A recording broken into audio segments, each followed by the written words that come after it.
میں فرمایا کہ بلی کا جھوٹا پاک ہے. کیوں؟ اس لیے کہ آپ نے فرمایا کہ انہا من الطوافین علیکم، یہ بلیاں گھروں میں پھرنے والوں میں سے نہیں. اس لیے کہ لوگ اپنے گھروں میں بلیوں کو پالتے ہیں. اب بلی کبھی کسی برتن میں منہ ڈال دیتی ہے، کبھی سالن میں منہ ڈال دیتی ہے. تو اگر شریعت میں بلی کا جھوٹا نجس ہوتا تو ہم لوگ بڑی مشکل میں مبتلا ہو جاتے کہ یہ جھوٹے کو کیا کریں، یہ سالن کو کیا کریں، یہ دودھ کو کیا کریں.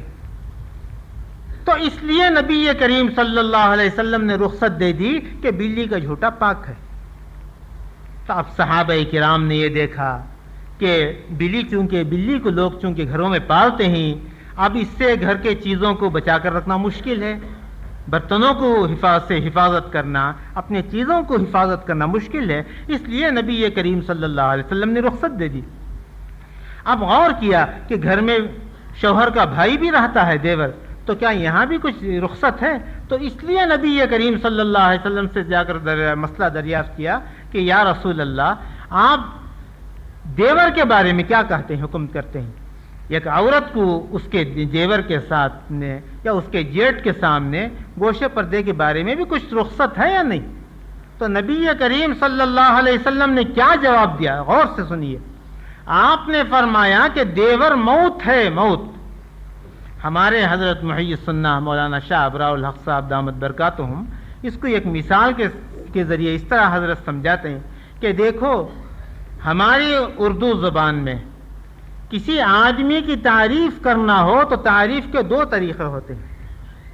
مثلا یہ ایک کسی آدمی کی بہادری بتانا ہو تو یہ اس طرح کہا جاتا ہے کہ مثلا خالد یا زید، خالد بہادری میں یعنی طاقت و قوت میں شیر کی طرح. تو یہ ہوا. دوسرا جملہ یہ ہے کہ یہ خالد بہادری میں شیر ہے. دیکھیے دونوں میں فرق ہے، ایک میں پاور کم ہے، دوسرے میں پاور فل. یعنی اس طرح سے کہنا کہ خالد جو ہے آج کا ٹیپو سلطان کی طرح ہے، ٹیپو سلطان کی طرح ہے، بہادری میں ٹیپو سلطان کی طرح ہے. دوسرا جملہ یہ ہے کہ خالد ٹیپو سلطان ہی ہے. دیکھیے کہ دونوں میں فرق ہے. پہلے جملے میں تو یہ اس کی تعریف تو ہے لیکن اتنی زیادہ نہیں، لیکن دوسری چیز میں حقیقت آ گئی. مثلا کسی کے قرات کو ظاہر کرتے ہوئے یوں کہتے ہیں کہ بھائی وہ آدمی قرات ایسی، جیسے آپ یہ کہیں کہ مثلا حافظ اشرف علی صاحب کی قرات قاری عبد الباسط صاحب کی طرح ہے. ایک جملہ. دوسرا آپ یہ کہیں کہ حافظ اشرف علی صاحب گویا قاری عبد الباسط صاحب ہی ہیں. دیکھیے کہ اس میں دونوں میں فرق آ گیا. پہلے جملے میں قاری عبد الباسط صاحب کی طرف صرف نسبت تھی، دوری تھی. اب دوسرے جملے میں گویا حقیقت آ گئی. تو یہی بات نبی کریم صلی اللہ علیہ وسلم سمجھاتے ہیں.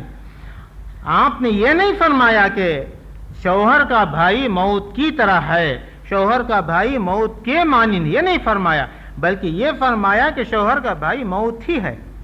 یعنی جس طرح سے تم موت سے گھبراتے ہو، بچتے ہو، وحشت کرتے ہو، دوڑتے ہو، بھاگتے ہو، اسی طریقے سے شوہر کے بھائی سے بھی بھاگو، اپنے آپ کو بچاؤ.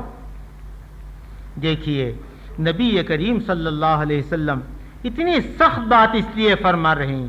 اگر گوشہ پردہ نہ ہو، شرم و حیا نہ ہو، اگر ایک عورت اپنے دیور کے ساتھ، اگر ایک عورت اپنے چچیرے تائرے خلیرے بھائیوں کے ساتھ گھل مل کر اپنے سگے بھائیوں کی طرح رہیں تو پھر شیطان دور نہیں ہے.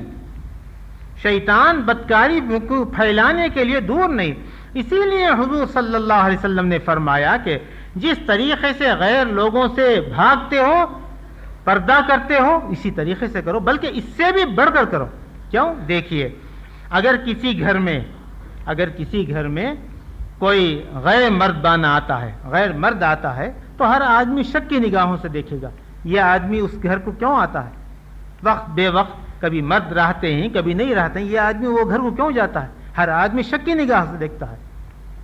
اگر اسی گھر میں دیور جائے، اگر اسی گھر میں خلیرے تائرے چچیرے بھائیاں جائیں تو کون شک کر سکتا ہے. تو اس لیے نبی کریم صلی اللہ علیہ وسلم فرماتے ہیں کہ یہاں موت کی طرح ڈر کر بھاگو، اپنے آپ کو بچانے کی کوشش کرو۔ تو بہرحال میں یہ عرض کر رہا تھا کہ امت محمدیہ صلی اللہ علیہ وسلم کو اللہ تبارک و تعالی نے ایسے خصوصی امتیازات سے نوازا ہے کہ کسی اور امت کے لیے ایسی امتیازات نہیں۔ انہی امتیازات میں سے ایک آج کی رات بھی ہے۔ اللہ نے یہ لیلۃ القدر کی جو دولت دی، یہ ایک خاص نعمت ہے جو امت محمدیہ علی صاحبہ الصلاۃ والتحیہ کو ملی۔ اب اس رات کے بارے میں قرآن کریم نے کہا کہ یہ رات سال بھر کی راتوں کی طرح نہیں ہے، بلکہ یہ تو ہزاروں لاکھوں راتوں کی ایک رات ہے۔ اب یہ رات کب واقع ہوتی ہے؟ تو حدیث میں حضور صلی اللہ علیہ وسلم نے صراحت سے نہیں فرمایا، بلکہ ہر صحابہ کرام کو اپنی اپنی محنت سے، اپنی اپنی کوشش سے اس کو تلاش